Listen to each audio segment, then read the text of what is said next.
In this video, we're going to graph the curve y equals x to the 2/5 times x minus 4 quantity to the 3/5. Well, to determine the intercepts, we let x equal 0, and when we do that, y equals 0. To determine the x-intercepts, we let y equal 0, and we get x equaling 0 or 4. We've sort of doubled up on this intercept of 0, 0, and we also have an intercept at 4, 0. Because the denominator is 1, we have no asymptotes or holes. Now, we want to find the first derivative of this, obviously, so we use the product rule.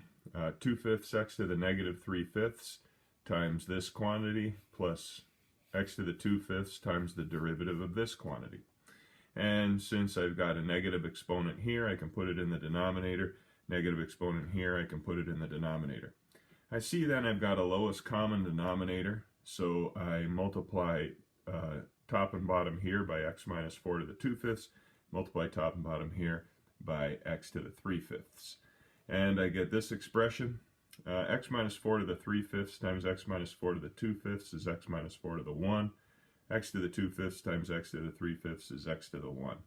I can simplify a bit, and I see that my first derivative is equal to 5x minus 8 over 5x to the 3/5 times x minus 4 quantity to the 2/5. Now I want to set that derivative equal to 0. So in doing so, I get x equaling 8/5. Well, at x equals 8/5, since y equals x to the 2/5 times x minus 4 to the 3/5, we get a quantity approximately equal to negative 2.04. So we're going to have a significant point at 8/5 and approximately negative 2.04. Now, y prime will be undefined when x equals 0 and when x equals 4, because those make the denominator equal 0. But we note that because y is defined at both of these values, on the first page we saw that y would equal 0 at an x of 0 and at an x of 4. So y is defined at x equals 0 and x equals 4, but y prime is not. That tells us there could be a cusp or a vertical tangent at those points. We're going to keep that in the back of our mind. Now we want to deal with our second derivative. Well, to do the second derivative, it takes quite a while. A lot of times on a test we give you the first and second derivative, or maybe we give you the second derivative. But we just apply the quotient rule on the first derivative. And in doing so, because we have some negative exponents here, we can put them in the denominator. Now, adding up these two rational expressions, or I should say, adding up these two expressions gives us a need for a lowest common denominator, which in this case is x to the 2/5 times x minus 4 to the 3/5. Using that common denominator here, we multiply numerator and denominator by x minus 4 to the 3/5. We multiply numerator and denominator by x to the 2/5, and we get this quantity. Now, x minus 4 to the 2/5 times x minus 4 to the 3/5 is x minus 4 to the 1. X to the 3/5 times x to the 2/5 is x to the 1. And now we have this quantity. Well, moving on, we can distribute across that numerator, and 3x minus 12 plus 2x is the same as 5x minus 12. So what we've got is 5x minus 8 times 5x minus 12 over this quantity. Now in this numerator, we're going to want to add these two right here. So we're going to want a common denominator. Right now, the denominator here is 1. So we get a lowest common denominator of x to the 2/5, x minus 4 to the 3/5. So we have to multiply this by x to the 2/5 and multiply this by x minus 4 to the 3/5, as shown in this step. And when we do that, x to the 3/5 times x to the 2/5 is x to the 1. X minus 4 to the 2/5 times x minus 4 to the 3/5 is x minus 4, quantity to the exponent 1. And that's what shows up in our next step. Okay? Now, we've got a fraction, and then the whole thing is being divided by another denominator, so we can multiply these denominators like so. And that gives us 25x, x minus 4 minus this quantity over this whole long quantity. Again, we multiplied this denominator by this denominator. So in other words, we just added up these exponents. Okay? Now we get 25x to the 8/5 and x minus 4 to the 7/5 in the denominator. The numerator really nicely simplifies to negative 96. So we can think of x to the 8/5 as x to the 1/5 quantity to the 8, and x minus 4/5 as x minus 4 to the 1/5 quantity to the 7. Now, looking at this, we see that y prime prime will never be equal to 0 because the value of the numerator is negative 96. And we see y prime prime is undefined at x equals 0 and x equals 4 because they make the denominator equal 0. So now we see that we've got a first derivative equal to this expression, a second derivative equal to this expression.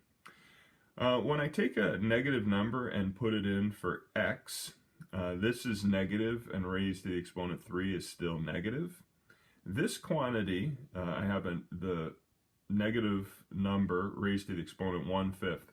That is actually a negative number, but then I square it and it becomes positive. So I have a negative over a negative times positive. That's positive.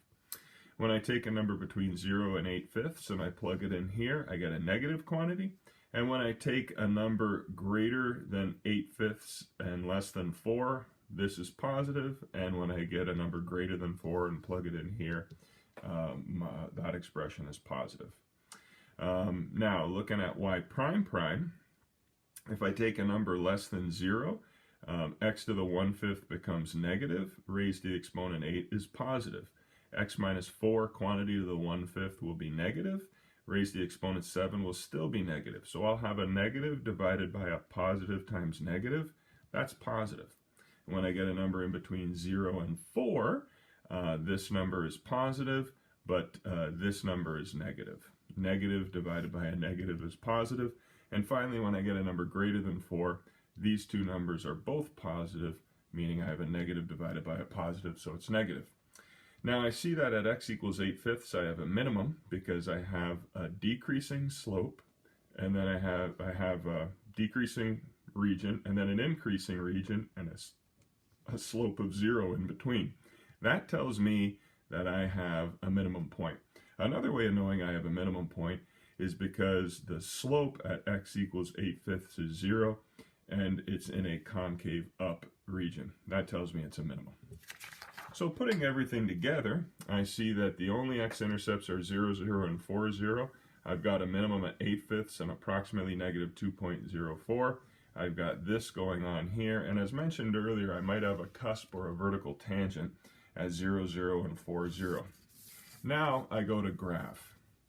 Well, in between 0 and 4, I'm decreasing and then I'm increasing. So I'm decreasing, and then I have a slope of 0, and then I'm increasing.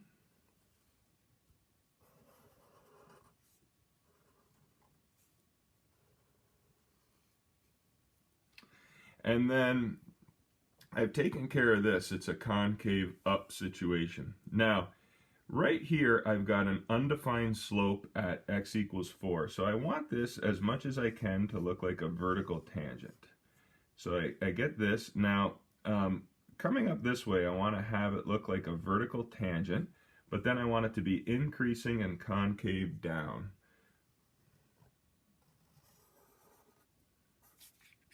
So it'll look kind of like that. Then, to the left, I want it increasing and concave up to the left of 0. And now I do an overview, and I say to myself, okay, to the left of 0, I want to be increasing and concave up, which I am. The curve is above the tangent line. Between 0 and 8/5, I want to be decreasing and concave up, which I am. The curve is above the tangent line. Then from 8/5 to 4, I want to be increasing and concave up, which I am. The curve is above the tangent line. And then I get to here, and I know I made it a little thick, which is a little bit sloppy, but now I want to be increasing and concave down, which I am.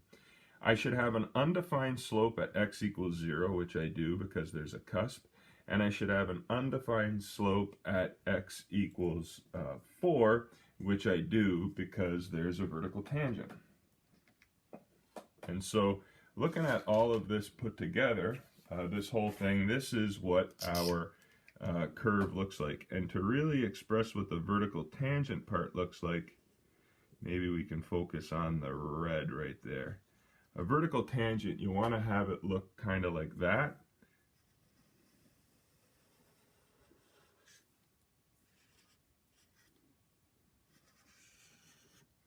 I redrew that curve because it got a little sloppy with the pink there. So focusing on the red, that's what the curve should look like.